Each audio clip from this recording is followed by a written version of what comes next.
एक दुखी पौधे की कहानी। छोटे से गांव में एक बहुत ही सुंदर पेड़ था।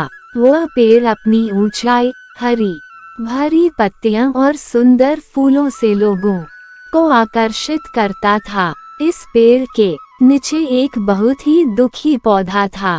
वह पौधा खुद को असमर्थ समझता था क्योंकि उसकी ऊंचाई बहुत कम थी और उसकी पत्तियां सूख रही थीं।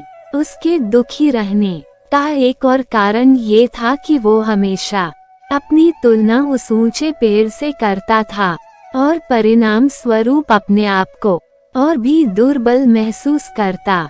एक दिन वर्षा के मौसम में भीषण बारिश शुरू हो गई। बारिश के पानी से पेड़ को बहुत आनंद आया।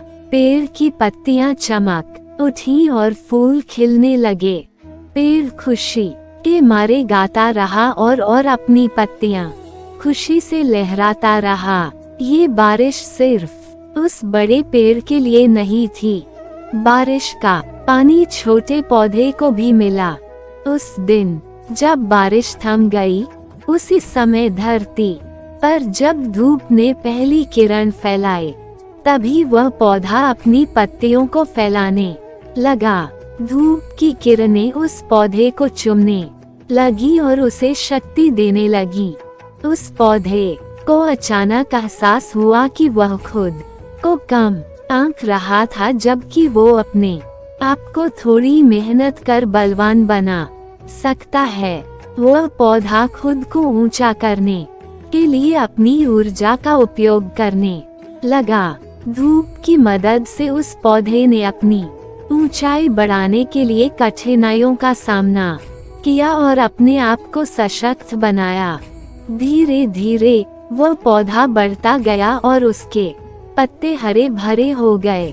उस पौधे ने भी फूलों की महक छोड़ी और लोगों को प्रभावित किया।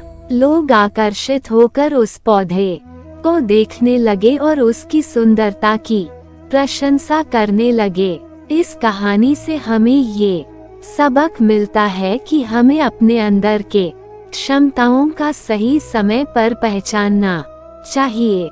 हमें खुद को समर्थ मानना चाहिए और अपनी ऊर्जा का सही उपयोग करना चाहिए।